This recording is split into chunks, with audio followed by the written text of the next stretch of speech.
Hi guys, ನಮಸ್ತೆ. ಎಲ್ಲರಿಗೂ AS study ಸರ್ಕಲಿಂದ ಸ್ವಾಗತ. ಸ್ಪರ್ಧಾ ಮಿತ್ರರೇ, ನಾವು ಈಗ ಪೊಲೀಸ್ ಎಕ್ಸಾಮ್ ಬರ್ತಿರ್ತೀವಿ, PDO ಎಕ್ಸಾಮ್ ಬರ್ತಿರ್ತೀವಿ, PSI ಎಕ್ಸಾಮ್ ಬರ್ತಿರ್ತೀವಿ. ಅವೆಲ್ಲದಕ್ಕೂ ವರ್ಡ್ ಕ್ವಶನ್ ಪೇಪರ್ ಓದ್ಕೊಳ್ಳೇಬೇಕು. ಅದಕ್ಕೋಸ್ಕರ ನಾವು ಸ್ವಲ್ಪ ವರ್ಡ್ ಕ್ವಶನ್ ಪೇಪರ್ಗಳನ್ನು ಸ್ವಲ್ಪ ಅನಲೈಸಸ್ ಮಾಡೋಣ. ಡೈಲಿ 15-20 ಪ್ರಶ್ನೆಗಳನ್ನು, ಅಂದರೆ ಮುಂದೆ ಬರೋ ಎಕ್ಸಾಮ್ಗಳಿಗೆ ನಿಮಗೆ ಸ್ವಲ್ಪ ಹೆಲ್ಪ್ ಆಗ್ಬೋದು. ಸೊ ಸ್ಟಾರ್ಟ್ ಮಾಡೋಣ.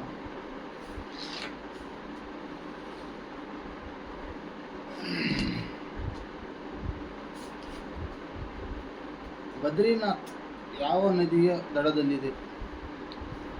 ನಿಮ್ಮ ಆಪ್ಷನ್ಸ್: ಮಂದಾಕಿನಿ, ಸಟ್ಲೇಜ್, ಅಲಕನಂದ, ಬ್ರಹ್ಮಪುತ್ರ. ಸರಿಯಾದ ಉತ್ತರ ಅಲಕನಂದ. ಅಲಕನಂದ ನದಿಯು ಗಂಗಾ ನದಿಯ ಮೂಲ ನದಿಯಾಗಿದೆ. ಈ ನದಿಯು ಉತ್ತರಾಖಂಡ ರಾಜ್ಯದಲ್ಲಿ ಹರಿಯುತ್ತಿದ್ದು, ಈ ನದಿಗೆ ಕೇದಾರನಾಥ ಎಂಬಲ್ಲಿ ಮಂದಾಕಿನಿ ನದಿಯು ಸೇರುತ್ತದೆ. ನಂತರ ದೇವಪ್ರಯಾಗದಲ್ಲಿ ಭಗೀರಥಿಯೊಂದಿಗೆ ಸೇರಿ ಗಂಗಾ ನದಿಯಾಗಿ ಹರಿಯುತ್ತದೆ. ಮಂದಾಕಿನಿ ನದಿಯು ಅಲಕನಂದ ನದಿಯ ಉಪನದಿಯಾಗಿದ್ದು, ಉತ್ತರಾಖಂಡ ರಾಜ್ಯದ ಕೇದಾರನಾಥ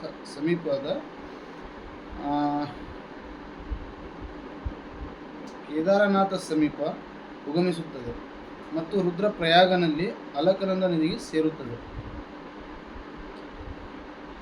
ಪ್ರಶ್ನೆ 2. ಭಾರತೀಯ ಸಂವಿಧಾನದಲ್ಲಿ ನಮೂದಿಸಲಾಗಿರುವ ಮೂಲಭೂತ ಹಕ್ಕುಗಳ ರಕ್ಷಕರು ಯಾರು? ಈ ಥರ ಪ್ರಶ್ನೆ ಕೇಳ್ತಾರೆ. ಸರ್ವೋಚ್ಚ ನ್ಯಾಯಾಲಯ, ಸಂಸತ್ತು, ರಾಷ್ಟ್ರಪತಿ, ಸಂವಿಧಾನ.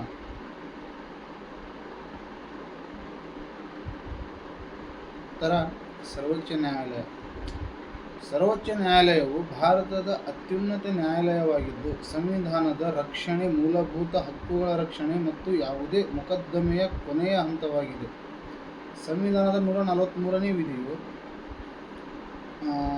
ಆಡಳಿತದಲ್ಲಿ ಗೊಂದಲ ಉಂಟಾದಾಗ ರಾಷ್ಟ್ರಪತಿಗಳು ಅಟಾರ್ನಿ ಜನರಲ್ ಅವರ ಮೂಲಕ ಸುಪ್ರೀಂ ಕೋರ್ಟ್ನ ಸಲಹೆಯನ್ನು ಕೇಳಬಹುದು. ಸಂವಿಧಾನದ 76ನೇ ವಿಧಿಯನ್ವಯ ಭಾರತದಲ್ಲಿ ಅಟಾರ್ನಿ ಜನರಲ್ ಹುದ್ದೆಗೆ ಅವಕಾಶವನ್ನು ಕಲ್ಪಿಸಿಕೊಡಲಾಗಿದೆ.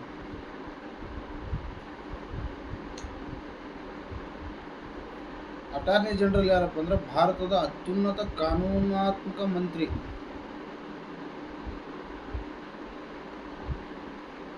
ಅಟಾರ್ನಿ ಜನರಲ್ ಆಗಿದ್ದು, ರಾಷ್ಟ್ರಪತಿಗಳು ಇವರನ್ನು ನೇಮಕ ಮಾಡುತ್ತಾರೆ.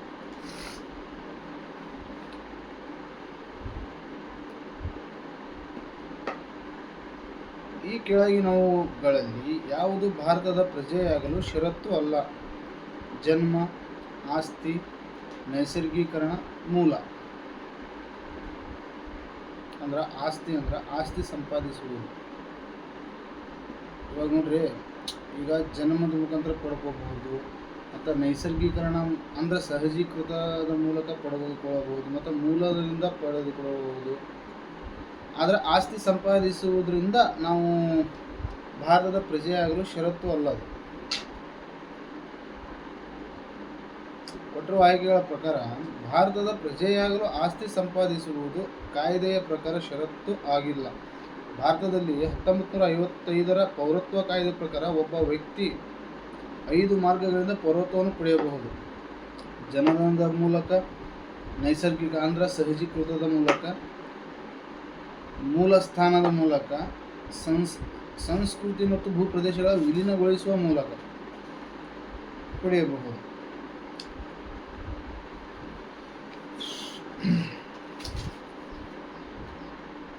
ಧ್ವನಿಯ ವೈಶಾಲ್ಯವನ್ನು ಅಳೆಯುವ ಘಟಕ: ಡೆಸಿಬಲ್, ಕೂಲಂಬ್, ಸೈಕಲ್, ಆಂಪಿಯರ್.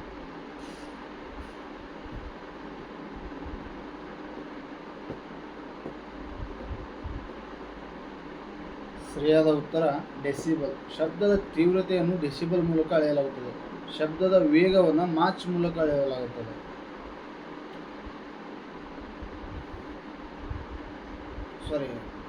ಶಬ್ದದ ವೇಗವನ್ನು ಮಾಚ್ ಎಂದು ಕರೆಯುತ್ತಾರೆ. ಶಬ್ದದ ವೇಗವು ಅನಿಲಕ್ಕಿಂತ ಹೆಚ್ಚಾಗಿ ದ್ರವದಲ್ಲಿ ಮತ್ತು ದ್ರವಕ್ಕಿಂತ ಹೆಚ್ಚಾಗಿ ಘನ ವಸ್ತುಗಳಲ್ಲಿ ಕಂಡುಬರ್ತವೆ. ಇವಾಗ ಯಾವುದಾದ್ರು ಕೆಬ್ಬಣವನ್ನು ಬಾರಿಸ್ರಿ ನೀವು, ಫುಲ್ಲು ಸೌಂಡು ಭಾಳ ಏಕ್ದಮ್ ಬರುತ್ತೆ. ಪೊಲೀಸ್ ಚಾಲನ ಮತ್ತು ನಿರ್ವಹಣಾ ಶಾಲೆ ಎಲ್ಲಿದೆ? ಆಪ್ಷನ್: ಬೆಂಗಳೂರು, ಮೈಸೂರು, ಮಂಗಳೂರು, ಬೆಳಗಾವಿ. ಚಾಲನ ಮತ್ತು ನಿರ್ವಹಣಾ, ಪೊಲೀಸ್ ಚಾಲನ ಮತ್ತು ನಿರ್ವಹಣಾ, ಇದಕ್ಕೆ ಉತ್ತರ ಬೆಂಗಳೂರು. ಕರ್ನಾಟಕದ ಏಕೈಕ ಪೊಲೀಸ್ ಚಾಲನಾ ಮತ್ತು ನಿರ್ವಹಣಾ ಶಾಲೆಯು ಬೆಂಗಳೂರಿನ ಯಲಹಂಕದಲ್ಲಿ ಐತಿ. ಕೆಂಪೇಗೌಡರು, ನಾಡಪ್ರಭು ಕೆಂಪೇಗೌಡ ವಿಮಾನ ನಿಲ್ದಾಣ ಪ್ರೆಸೆಂಟ್ ಯಲಹಂಕದಾಗ. ಕರ್ನಾಟಕದ ಮೊದಲ ಪೊಲೀಸ್ ತರಬೇತಿ ಶಾಲೆಯು 1965ರಲ್ಲಿ ಚನ್ನಪಟ್ಟಣದಲ್ಲಿ ಆರಂಭವಾಗಿದೆ. ಸರ್ದಾರ್ ವಲ್ಲಭಭಾಯ್ ಪಟೇಲ್ ರಾಷ್ಟ್ರೀಯ ಪೊಲೀಸ್ ಅಕಾಡೆಮಿಯು ತೆಲಂಗಾಣದ ಹೈದರಾಬಾದ್ನಲ್ಲಿದೆ. ಬೆಳಗಾವಿಯನ್ನು ಪದದ ತೊಟ್ಟಿಲು, ಕ್ರೆಡಲ್ ಆಫ್ ಇನ್ಫೆಂಟ್ರಿ ಎನ್ನಲಾಗುತ್ತದೆ. ಈ ಕೆಳಗಿನ ಯಾವ ರಾಜವಂಶವು ಪಟ್ಟದಕಲ್ಲು ಮತ್ತು ಐಹೊಳೆಯಲ್ಲಿ ದೇವಾಲಯಗಳನ್ನು ನಿರ್ಮಿಸಿದೆ? ಚಾಲುಕ್ಯರು, ಹೊಯ್ಸಳ, ಶಾತವಾಹನ, ರಾಷ್ಟ್ರಕೂಟ. ಪಟ್ಟದಕಲ್ಲು ಮತ್ತು ಐಹೊಳೆಯಲ್ಲಿ ದೇವಾಲಯಗಳನ್ನು ನಿರ್ಮಿಸಿದ್ದು ರಾಜವಂಶ. ಉತ್ತರ ಚಾಲುಕ್ಯರು. ಬಾಗಲಕೋಟೆ ಜಿಲ್ಲೆಯ ಬಾದಾಮಿ ಅಥವಾ ವಾತಾಪಿ ಅಂದ್ರೆ ಹಳೆಯ ಹೆಸರು. ಇದು ಬಾದಾಮಿಯ ಹಳೆಯ ಹೆಸರು ವಾತಾಪಿ. ಇದು ಕೂಡ ಪ್ರಶ್ನೆ ಕೇಳಬಹುದು. ವಾತಾಪಿ, ಐಹೊಳೆ ಮತ್ತು ಪಟ್ಟದಕಲ್ಲು ನಗರಗಳು ಮಲಪ್ರಭಾ ನದಿಯ ದಡದ ಮೇಲೆ ಕಂಡುಬರುತ್ತವೆ. ಈ ಮೂರು ಸ್ಥಳಗಳಲ್ಲಿನ ಪ್ರಮುಖ ದೇವಾಲಯಗಳನ್ನು ಬಾದಾಮಿಯ ಚಾಲುಕ್ಯರು ಕೆತ್ತಿಸ್ತಾರೆ ಮತ್ತು ಅಲ್ಲಿಯ ರಾಜರೇ ನಿರ್ಮಾಣ ಮಾಡಿರ್ತಾರೆ ಅವನು. 1986ರಲ್ಲಿ ಪಟ್ಟದಕಲ್ಲನ್ನು ಯುನೆಸ್ಕೋ ಪಾರಂಪರಿಕ ಪಟ್ಟಿಗೆ ಸೇರಿಸಲಾಗುತ್ತದೆ. ಬಾದಾಮಿಯ ಹೃದಯ ಯೋಜನೆಯಲ್ಲಿ ಆಯ್ಕೆಯಾದ ಒಂದು ಸ್ಥಳವಾಗಿದೆ. ಐಹೊಳೆ ಎಂಬುದು ವಾಸ್ತುಶಿಲ್ಪದ ತೊಟ್ಟಿಲು. ಯಾವ ಪ್ರಶ್ನೆ ಕೇಳ್ತಾರೆ ನಿಮ್ಗೆ? ಕರ್ನಾಟಕದ ಯಾವ ಸ್ಥಳವನ್ನು ವಾಸ್ತುಶಿಲ್ಪದ ತೊಟ್ಟಿಲು ಎಂದು ಕರೆಯುತ್ತಾರೆ ಅಂದರೆ ಈ ಪ್ರಶ್ನೆ ಆಗ್ಯಾವ. ಐಹೊಳೆಯನ್ನು ಇದು ನೆನಪಿಟ್ಟುಕೊಳ್ಳಿ. ಮತ್ತು ಏನಪ್ಪ, ರಾಷ್ಟ್ರಕೂಟರು ಅಂದ್ರೆ 1ನೇ ಕೃಷ್ಣನು ಎಲ್ಲೂರದಲ್ಲಿ ಕೈಲಾಸನಾಥ ದೇವಾಲಯವನ್ನು ನಿರ್ಮಿಸ್ತಾನೆ. ಶಾತವಾಹನರ ಕಾಲದಲ್ಲಿ ಆಂಧ್ರ ಪ್ರದೇಶದ ಅಮರಾವತಿಯಲ್ಲಿ ಬೌದ್ಧರ ಕಲೆಯ ವಾಸ್ತುಶಿಲ್ಪ ಶೈಲಿಯ ಸ್ತೂಪ ನಿರ್ಮಾಣಗೊಂಡಿತ್ತು. ಶಾತವಾಹನರ ಮೂಲ ಪುರುಷ ಶ್ರೀಮುಖ, ಪ್ರಸಿದ್ಧ ಅರಸ ಗೌತಮಿಪುತ್ರ ಶಾತಕರ್ಣಿ ತಾಯಿಯ ಹೆಸರನ್ನು ಮುಂದೆ ಇಟ್ಟುಕೊಂಡು ಆಡಳಿತ ನಡೆಸಿದಂಥ ರಾಜ. ಗೌತಮಿಪುತ್ರ ಶಾತಕರ್ಣಿ ತನ್ನ ತಾಯಿ ಹೆಸರನ್ನು ಮುಂದೆ ಇಟ್ಕೊಂಡು ಆಡಳಿತ ಮಾಡ್ತಾರೆ. ಎಲ್ಲರ ತಂದೆಯ ಹೆಸರಿಟ್ಟುಕೊಂಡು. ಮತ್ತು ರಾಷ್ಟ್ರಕೂಟರ ಕಾಲದ ಪ್ರಮುಖ ದೇವಾಲಯಗಳು ಬೇಕಲ್ಲ, ವಾಸ್ತುಶಿಲ್ಪ ಕೇಂದ್ರಗಳು ಅವೆಲ್ಲ ಬೇಕಾಗ್ತವೆ. ಇನ್ನೊಂದು ಸ್ವಲ್ಪ ಬರ್ಕೊಂಡು ಇಟ್ಕೊಂಡಿರಿ. ಮೇನು ಎಲ್ಲೂರ, ಎಲಿಫೆಂಟಾ, ಗೊರವಪುರಿ ಮೊದಲ ಹೆಸರಿದೆ ಎಲಿಫೆಂಟದ್ದು. ವಿಜಯಪುರ ಜಿಲ್ಲೆಯ ಇಂಡಿ ತಾಲೂಕಿನ ಸಾಲೋಟಗಿ ರಾಷ್ಟ್ರಕೂಟರ ಕಾಲದ ಪ್ರಮುಖ ವಿದ್ಯಾಕೇಂದ್ರ ಅದು. ಸಾಲೋಟಗಿ ಅನ್ನೋದು, ಇಂಡಿ ತಾಲೂಕಿನ ಸಾಲೋಟಗಿ ಅನ್ನೋದು. ಇವು ಬರೆದಿಟ್ಕೊಂಡಿದೆ. ಕರ್ನಾಟಕದಲ್ಲಿ ಜೈನ ಧರ್ಮದ ಹರಡುವಿಕೆಗೆ ಯಾರು ಕಾರಣ ಎಂದು ಪರಿಗಣಿಸಿದೆ? ಇದಂತೂ ಕೇಳ್ಯಾರ, ಸುಮಾರು ಸಲ ಕೇಳ್ಯಾರ. ಅಜಾತಶತ್ರು, ಚಂದ್ರಗುಪ್ತ ಮೌರ್ಯ, ಬಿಂಬಸಾರ, ಮಹಾಪದ್ಮಾನಂದ. ಜೈನರ ಹರಡುವಿಕೆ ಕರ್ನಾಟಕದಲ್ಲಿ. ಸಲ್ಲೇಖನ ವೃತ್ತ ಅಂತ ನೋಡ್ರಿ, ಚಂದ್ರಗುಪ್ತ ಮೌರ್ಯ. ಭಾರತದ ಪ್ರಮುಖ ಅರಸ ಎನಿಸಿಕೊಂಡ ಚಂದ್ರಗುಪ್ತ ಮೌರ್ಯನು ಮೌರ್ಯ ಸಾಮ್ರಾಜ್ಯದ ಸಂಸ್ಥಾಪಕ. ಈತನು ತನ್ನ ಕೊನೆಯ ದಿನಗಳನ್ನು ಕರ್ನಾಟಕದ ಶ್ರವಣಬೆಳಗೊಳದಲ್ಲಿ ಸಲ್ಲೇಖನ ವೃತ್ತ ಅಂದ್ರೆ ನಾವು ಪ್ರಾಣ ಜೀವ ಹೋಗೋದಿನ ಅದಕ್ಕೆ ಖಬರ್ ಇರೋಂಗಿಲ್ಲ, ಸುಮ್ಮನೆ ಕುತ್ಕೊಂಡು ವ್ರತ ಮಾಡೋದಾಗ ಧ್ಯಾನ ಮಾಡೋದಪ್ಪ ಕೂತ್ಕೊಂಡು. ಪ್ರಾಣ ತ್ಯಾಗ ಮಾಡ್ಬೇಕಂತನ ಮುಖ್ಯತೆ ಅನ್ನೋದಲ್ಲ, ಪ್ರಾಣ ತ್ಯಾಗ ಮಾಡ್ಬೇಕಂತನ ವ್ರತ ಮಾಡೋದು. ಹಾಸನ ಜಿಲ್ಲೆಯ ಶ್ರವಣಬೆಳಗೊಳ ಎಂಬುದು ಜೈನರ ವಾಸ್ತುಶಿಲ್ಪ ಕೇಂದ್ರವಾಗಿದೆ ಹಾಗೂ ವಿಶ್ವವಿಖ್ಯಾತ ಬಾಹುಬಲಿ ಮೂರ್ತಿಯಲ್ಲಿದೆ. 57 ಅಡಿ.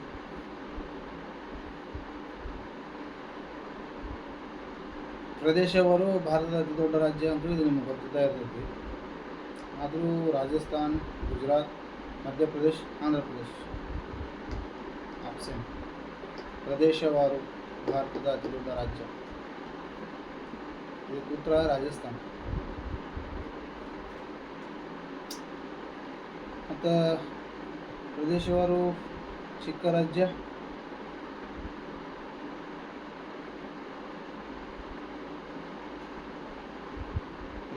ಚಿಕ್ಕ ರಾಜ್ಯ ಯಾರಿಗಾದ್ರು ಎನಿ ಗೆಸ್? ಗೋವಾ. ಪ್ರದೇಶವಾರು ಚಿಕ್ಕ ರಾಜ್ಯ ಗೋವಾ.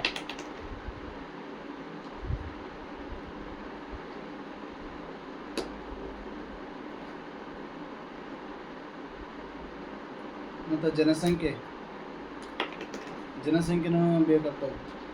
ಜನಸಂಖ್ಯೆಯಲ್ಲಿ ಅತಿ ಹೆಚ್ಚು ಜನಸಂಖ್ಯೆ ಹೊಂದಿರುವಂಥ ರಾಜ್ಯ ಯಾವುದು, ಅತಿ ಕಡಿಮೆ ಜನಸಂಖ್ಯೆ ಹೊಂದಿದ ರಾಜ್ಯ ಯಾವುದು, ಇವು ಇಂಪಾರ್ಟೆಂಟು. ಅತಿ ಹೆಚ್ಚು ಜನಸಂಖ್ಯೆ ಹೊಂದಿರುವ ರಾಜ್ಯ ಯಾವುದು? ಉತ್ತರ ಪ್ರದೇಶ. ಅತಿ ಕಡಿಮೆ ಜನಸಂಖ್ಯೆ ಹೊಂದಿರುವ ರಾಜ್ಯ ಸಿಕ್ಕಿಮು.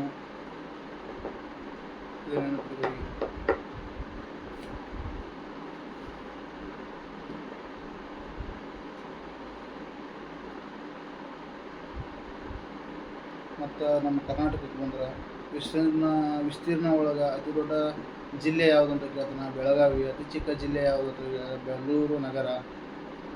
ಈ ಥರ ಎಲ್ಲ ಕೇಳ್ತಾರೆ.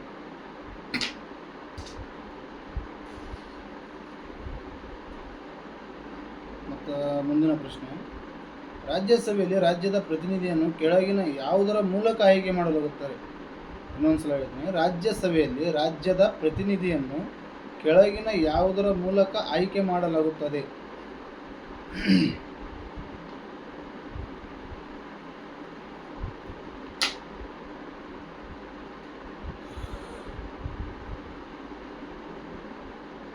ಆಪ್ಷನ್: ರಾಜ್ಯದ ಮುಖ್ಯಮಂತ್ರಿ, ರಾಜ್ಯದ ವಿಧಾನಸಭೆಯ ಚುನಾಯಿತ ಸದಸ್ಯರು, ರಾಜ್ಯಪಾಲರು, ರಾಷ್ಟ್ರಪತಿಗಳು.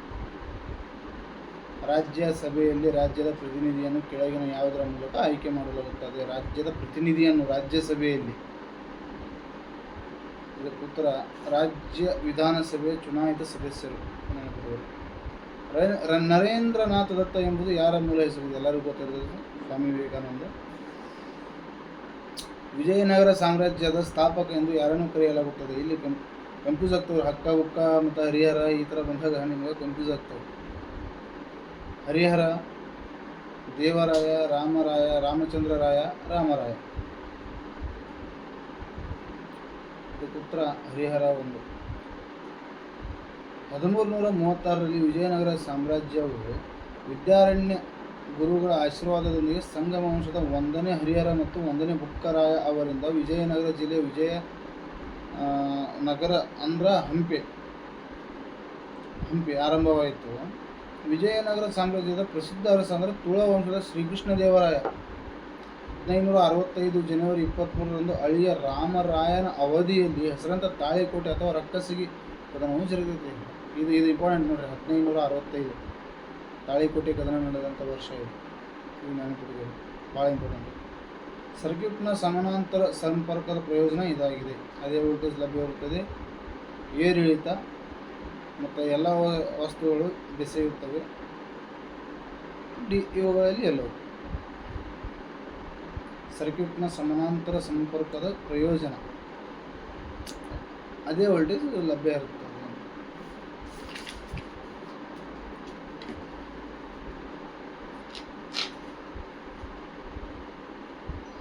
ಇವರ ಪೂರ್ವಾನುಮತಿ ಇಲ್ಲದೆ ಲೋಕಸಭೆಯಲ್ಲಿ ಯಾವುದೇ ಹಣ ಮಸೂದೆಯನ್ನು ಪರಿಚಯಿಸಲಾಗುವುದಿಲ್ಲ. ಇದು ಇಂಪಾರ್ಟೆಂಟ್ ನೋಡಿ.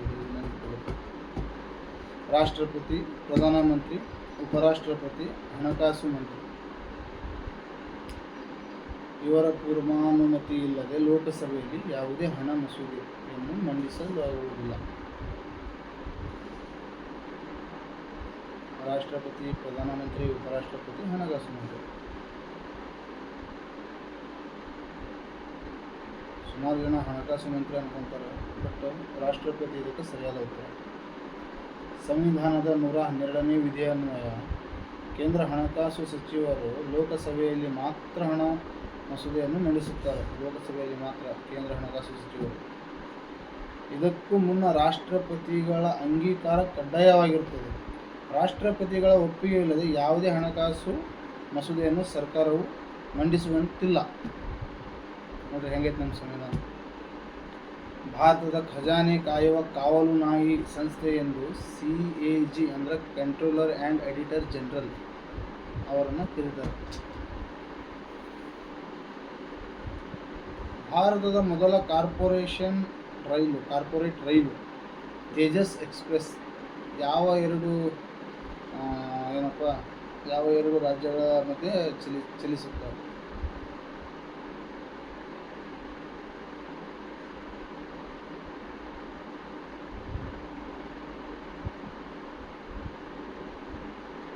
ಲಕ್ನೋ ಗುವಾಹಟಿಯ, ಲಕ್ನೋ ಮುಂಬೈ, ಲಕ್ನೋ ಭೋಪಾಲ್, ಲಕ್ನೋ ನವದೆಹಲಿ.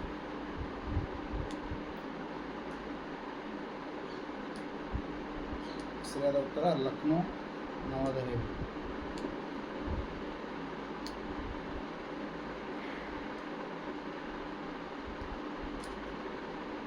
ಭಾರತ ಮತ್ತು ಯಾವ ದೇಶ ಜಂಟಿ ಮಿಲಿಟರಿ ವ್ಯಾಯಾಮ ಸೈನ್ಯ ಮೈತ್ರಿಯನ್ನು ಆಯೋಜಿಸಿದರು? ಸೈನ್ಯ ಮೈತ್ರಿ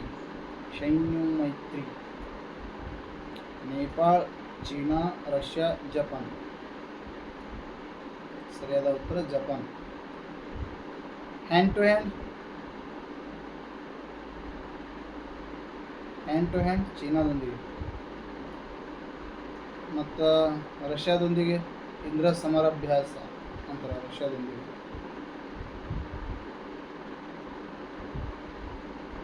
ವಜ್ರ ಪ್ರಹಾರ ಅಮೆರಿಕ ಮತ್ತು ಭಾರತ ನಡುವೆ ವಜ್ರ ಪ್ರಹಾರ. ಯುದ್ಧಾಭ್ಯಾಸ ಕೂಡ ಭಾರತ ಮತ್ತು ಅಮೆರಿಕದ ನಡುವೆ. ಯಾರ ಜನನ ವಾರ್ಷಿಕೋತ್ಸವವನ್ನು ಸದ್ಭಾವನಾ ದಿವಸ್ ಮತ್ತು ಮರಣ ವಾರ್ಷಿಕೋತ್ಸವವನ್ನು ಭಯೋತ್ಪಾದನಾ ವಿರೋಧಿ ದಿನವೆಂದು ಆಚರಿಸಲಾಗುತ್ತದೆ? ಇಂದಿರಾ ಗಾಂಧಿ, ರಾಜೀವ್ ಗಾಂಧಿ, ಮಹಾತ್ಮ ಗಾಂಧಿ, ಸಂಜಯ್ ಗಾಂಧಿ. ಸದ್ಭಾವನಾ ದಿನ ಇಂದಿರಾ ಗಾಂಧಿ, ರಾಜೀವ್ ಗಾಂಧಿ, ಮಹಾತ್ಮ ಗಾಂಧಿ, ಸಂಜಯ್ ಗಾಂಧಿ. ಇದಕ್ಕೆ ಉತ್ತರ ರಾಜೀವ್ ಗಾಂಧಿ.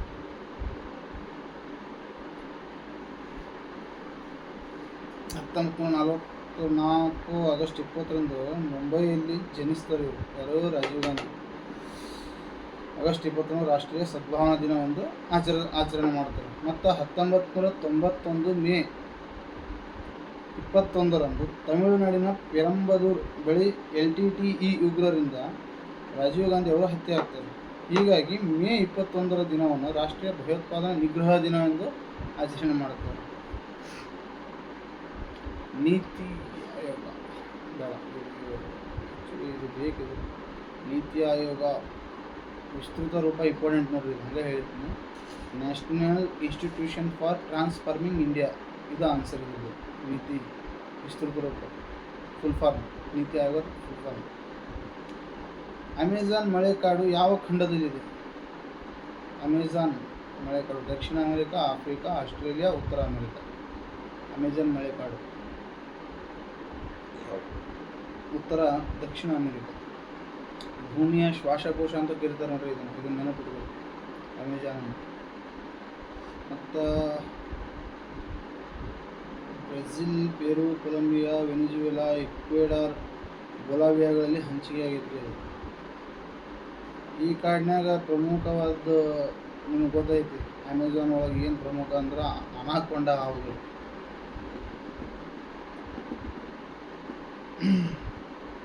ಮತ್ತು ಅಮೇರಿಕಾವನ್ನು ಪಕ್ಷಿಗಳ ಖಂಡ ಅಂತ ಕರೀತಾರೆ, ಮತ್ತು ಟೊಳ್ಳು ಭೂಮಿ ಅಂತ ಕರೀತಾರೆ ಅಮೇರಿಕಾವನ್ನು.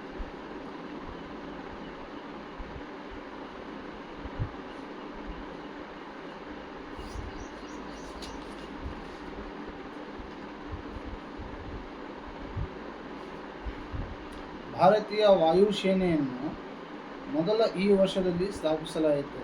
ಭಾರತೀಯ ವಾಯುಸೇನೆ 1956, 1948, 1932, 1964. ಭಾರತೀಯ ವಾಯುಸೇನೆ ಸರಿಯಾದ ಉತ್ತರ 1932. ಇದ್ರಾಗ ನೋಡ್ರಿ ಯಾವುದಪ್ಪ ಈಗ ಸೇನಾ ವಿಭಾಗ ಸ್ಥಾಪನೆ ಮತ್ತು ಇವನ್ನೆಲ್ಲ ನೆನಪಿಟ್ಕೊಳ್ಬೇಕಾಗುತ್ತೆ. ಇದ್ರಾಗ ಭೂಸೇನೆ ಸ್ಥಾಪನೆ ಆಗಿದ್ದು 1895 ನೌಕಾಪಡೆ ಸ್ಥಾಪನೆ ಆಗಿದ್ದು 1890 ವಾಯುಪಡೆ ಸ್ಥಾಪನೆ ಆಗಿದ್ದು 1932 ಮತ್ತು ಭೂಸೇನೆ ದಿನ ಕೇಳ್ತಾರೆ, ತಾರೀಕು ಕೇಳ್ತಾರೆ. ಭೂಸೇನೆ ಸ್ಥಾಪನೆ ಆಗಿದ್ದು ಜನವರಿ 15, ನೌಕಾಪಡೆ ಸ್ಥಾಪನೆ ಆಗಿದ್ದು ಡಿಸೆಂಬರ್ 4 ಮತ್ತು ವಾಯುಪಡೆ ಸ್ಥಾಪನೆ ಆಗಿದ್ದು ಅಕ್ಟೋಬರ್ 8. ಕನ್ನಡ ಸಾಹಿತ್ಯ ಪರಿಷತ್ತನ್ನು ಯಾವ ವರ್ಷದಲ್ಲಿ ಸ್ಥಾಪಿಸಲಾಗುತ್ತದೆ? ಕನ್ನಡ ಸಾಹಿತ್ಯ ಪರಿಷತ್ ಇದಂತೂ ಕೇಳಿದ್ದಾರೆ. ಕನ್ನಡ ಸಾಹಿತ್ಯ ಪರಿಷತ್ ಸ್ಥಾಪನೆಯಾದ ವರ್ಷ 1904, 1908, 1915, 1920. ಸರಿಯಾದ ಉತ್ತರ 1915. ಮೈಸೂರು ಸಾಮ್ರಾಜ್ಯದ ನಾಲ್ವಡಿ ಕೃಷ್ಣದೇವರಾಯ ಒಡೆಯರ್ ಕಾಲದಲ್ಲಿ ಸರ್ ಎಂ ವಿಶ್ವೇಶ್ವರಯ್ಯ ಅವರು ದಿವಾನರಾಗಿದ್ದ ಸಂದರ್ಭದಲ್ಲಿ 1912ರಿಂದ 18 ಇದನ್ನು ಕೇಳ್ತಾರೆ ನೋಡ್ರಿ ಟೈಮಿಂಗ್. 1912ರಿಂದ 18 ಅಲ್ಲಿವರೆಗೂ ಅವ್ರು ದಿವಾನರಾಗಿದ್ದರು ಸರ್ ಎಂ ವಿಶ್ವೇಶ್ವರಯ್ಯ ಅವರು. ಮತ್ತು ಕರ್ನಾಟಕ ಸಾಹಿತ್ಯ ಪರಿಷತ್ತನ್ನು 1915ರಲ್ಲಿ ಸ್ಥಾಪನೆಯಾಯಿತು.